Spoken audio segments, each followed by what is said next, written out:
Assalamualaikum warahmatullahi wabarakatuh.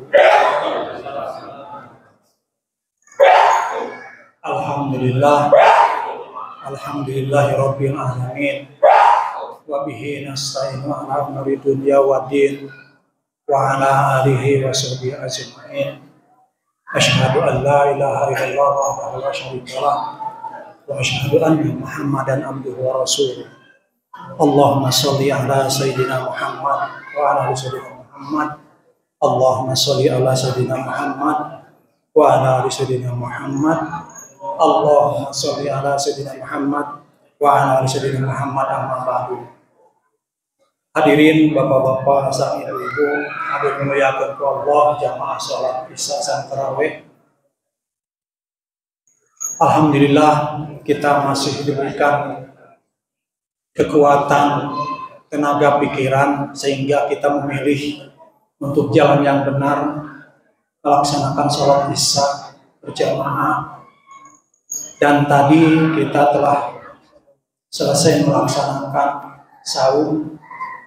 Mudah-mudahan dari awal saum sampai hari tadi saum kita diterima oleh Allah Subhanahu wa taala sebagai ibadah yang unggulan.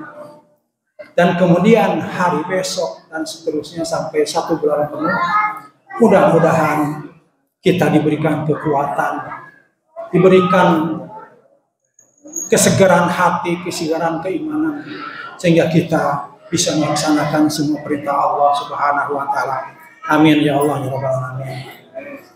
Jamaah salat tarawih yang dimuliakan oleh Allah, di dalam Islam itu ada yang mengenal zakat. Ada zakat fitrah, ada zakat mal. Tapi perlakuannya itu berbeda. Ketika zakat fitrah itu disuksuk cidundung untuk menuntaskan, untuk melaksanakan zakat fitrah. Kenapa? Karena untuk menyempurnakan ibadah saum di bulan Ramadan. Lamun teu ditutup ku zakat fitrah, saumna saur para ulama gantung di luhur. Kalau huruf tenepi, kahandap tenepi. Itu. Nu kedua, zakat mal, zakat harta dan perusahaan semuanya secara global. Itu perlakuannya beda. Coba kalau misalkan andaikan zakat mal itu perlakuan terhadap zakat fitrah sama besarnya, dedikasinya, dua-duanya sama wajib. Kewajiban umat Islam, tetapi yang satu ini dipandang sebelah mata. Andaikan dipandangnya satu mata dengan zakat fitrah. Kalau misalkan ginilah, yang umum ketika ada PPH di umur produktif, itu semua umat Islam pasti ada PPH Pak yang bekerja. Coba kalau diterapkan zakat mal itu ke dalam PPH seperti PPH itu, maka ini akan mengangkat menjadi solusi ekonomi umat Islam. Lamun ia terjadi sudah terlaksana seperti itu, insya Allah. Bahkan dalam penelitian di tahun 2019 itu, memang tidak semua umat Islam itu kan ada yang kaya, ada yang miskin. Nah, kebetulan yang berhak menerima zakat itu ke delapan golongan tersebut. Maka yang menerima itu orang miskinnya itu diperkirakan itu menerima untuk 48 juta per bulan. Satu orang Pak, bukan satu keluarga. Di dalam satu keluarga ada 2 orang berarti 96 juta. Itu udah mencukupi. Maka kalau semua dedikasinya sama dengan zakat fitrah. Jangan dipandang sebelah mata. Ya ada zakat mal. Aya nu asih, tenyampurnakeun naon cek saha tenyampurnakeun iman, tapi ku urang teu pernah dipikirkeun sampai kadinya. Andaikan kita memikirkan sampai ke situ, maka insya Allah semua akan berjalan. Itu akan mensejahterakan masyarakat, akan memuliakan masyarakat, sehingga masyarakat tidak ada istilahnya ini golek mah, golongan ekonomi lemah, golongan atas, tidak ada. Sama, apalagi di mata Allah orang yang beriman itu sama. Dedikasinya yang paling tinggi adalah la'allakum tattaqun serta ulama. Hanya orang yang bertakwa yang kumaha. Nyata yang melaksanakan perintahnya semuanya, termasuk zakat mah zakat fitrah. Lamun dimilah-milah berarti eta naon namina gitu. Hadirin yang dimuliakan oleh Allah Subhanahu wa taala, maka kalau itu semua terjadi, dilaksanakan, akan meningkatkan kesejahteraan rakyat. Kenapa? Karena zakat dapat membantu mengurangi kesenjangan ekonomi antara kaya dan miskin dengan cara mengalokasikan sebagian dari kekayaan orang kaya kepada orang yang miskin. Itu berimbang, Pak, kalau itu dilaksanakan.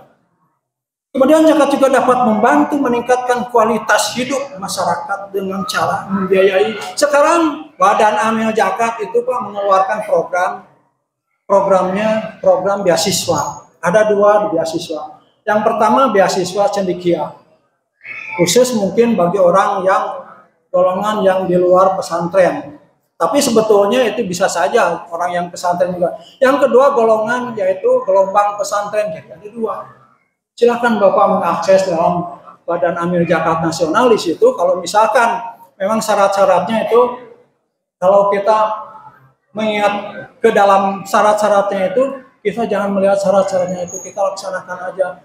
Pemerintah atau Badan Amil Zakat membantu kita untuk meningkatkan ekonomi masyarakat, sehingga masyarakat akan berbahagia di nantinya. Kemudian zakat juga dapat meningkatkan investasi dalam sektor-sektor yang strategis. Seperti pendidikan tadi, alurnya beasiswa pendidikan, kemudian kesehatan, yang mungkin kesehatan sekarang sudah di-cover oleh BPJS. Itu naon Pak, berbarengan we. Yang penting orang hukum Islam jalankan we. Cak orang pemimpin Islam gitu turutkan we. Tapi lakunya ulama-ulama mempatanan salah mual Pak. Hadirin yang dimuliakan oleh Allah Subhanahu wa taala. Tetapi yaitu tantangannya antara zakat bank dan zakat fitrah tadi punya tantangan, yaitu salah satunya itu dalam implementasi zakat sebagai solusi ekonomi adalah kurangnya kesadaran serta kurangnya infrastruktur yang sumber daya untuk mengelola zakat itu sendiri. Sehingga sampai sekarang masih acak-acakan, walaupun di tahun 2020 itu telah dibentuk undang-undang yang terbaru menggantikan undang-undang 2019. Tetapi tetap saja Pak. Yang kedua solusinya adalah untuk tantangan ini meningkatkan kesadaran dan partisipasi masyarakat melalui pendidikan dan kampanye, serta mengembangkan infrastruktur dan sumber daya yang diperlukan untuk mengelola zakat. Dalam kesimpulannya, zakat memiliki potensi yang sangat besar dalam meningkatkan kesejahteraan masyarakat dan ekonomi umat. Namun diperlukan upaya yang lebih besar untuk meningkatkan kesadaran dan partisipasi masyarakat, serta mengembangkan infrastruktur dan sumber daya yang diperlukan mengelola zakat secara efektif. Wallahu a'lam bishawab. Allahumma sholli ala sayyidina Muhammad wa sayyidina Muhammad. Rabbana dalamna anfusana wa lam taghfir lana wa tarhamna lanakunanna minal khasirin. Allahumma anta rabbi la ilaha illa anta khalaqtani wa ana abduka wa ana abduka wa laka mastaqatu. A'udzu bika min syarri ma sana'tu. Abu ulaka bilimatika layya wa bilan biqabli fa innahu la yaghfiru dzunuba illa anta. Allahumma ya ghani ya hamid ya mubni ya mu'in ya hayy ya rahim ya wadud ya fa'alu ma yurid abdini bi halalika an haramika wa bi fadlika nasibah. Rabbana atina fid dunya hasanah wa fil akhirati hasanah wa qina adzabannar. Subhana rabbika rabbil izzati amma yasifun. Wassalamu ala mursalin walhamdulillahi rabbil alamin. Assalamualaikum warahmatullahi wabarakatuh.